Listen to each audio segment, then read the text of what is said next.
चौथा सवाल देखो, एक चतुर्भुज के आकार के खेत का विकर्ण 24 मीटर है और शेष सम्मुख शीर्षों से इस विकर्ण पर खींचे गए लंब 8 मीटर व 13 मीटर। खेत का क्षेत्रफल ज्ञात कीजिए। तो हम इसके सॉल्यूशन में लिखेंगे विकर्ण बराबर 24 मीटर। विकर्ण पर सम्मुख शीर्षों से डाले गए लंब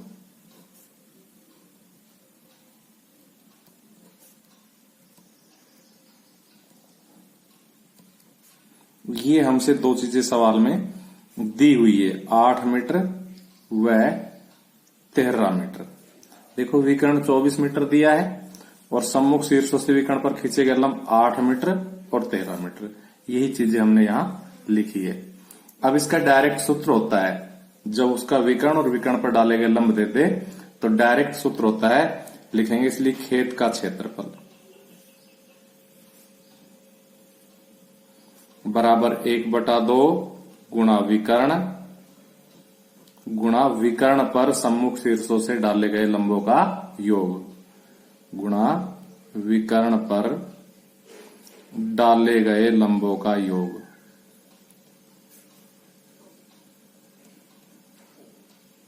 बस इसमें मान रख दो, आंसर आ जाएगा।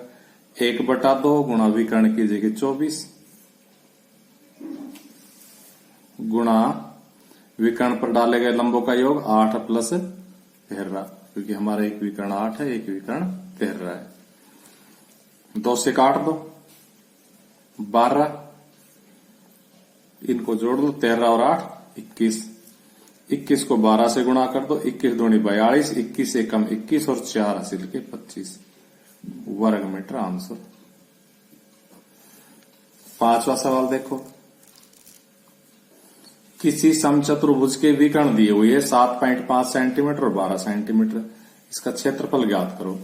तो सॉल्यूशन में हम लिखेंगे समचतुर्भुज के विकर्ण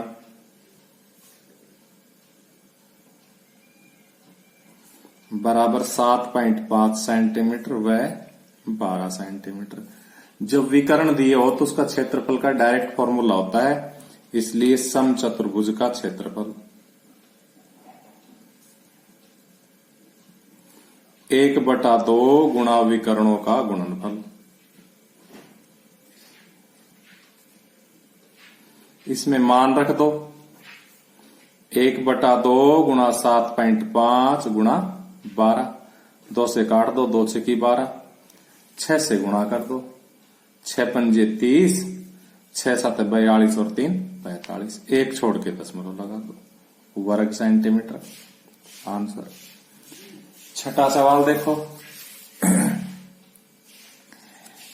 एक समचतुर्भुज का क्षेत्रफल ज्ञात कीजिए जिसकी भुजा 6 और शीर्ष लंब 4 सेंटीमीटर है। तो हम लिखेंगे समचतुर्भुज की भुजा बराबर 6 सेंटीमीटर व शीर्ष लंब बराबर 4 सेंटीमीटर। देखो ये दे रखा, भुजा 6 सेंटीमीटर, शीर्ष लंब 4 सेंटीमीटर। लिखेंगे इसलिए समचतुर्भुज का क्षेत्रफल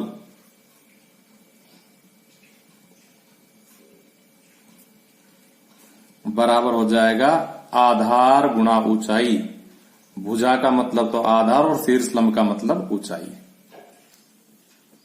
देखो समचतुर्भुज का क्षेत्रफल जब विकर्ण दिए थे तो 1/2 गुणा विकर्णों का गुणनफल पिछले सवाल में किया हमने। देखो ये कर रखा 1/2 गुणा विकर्ण, और जो उसके आधार और ऊंचाई दे दे तो आधार गुणा ऊंचाई।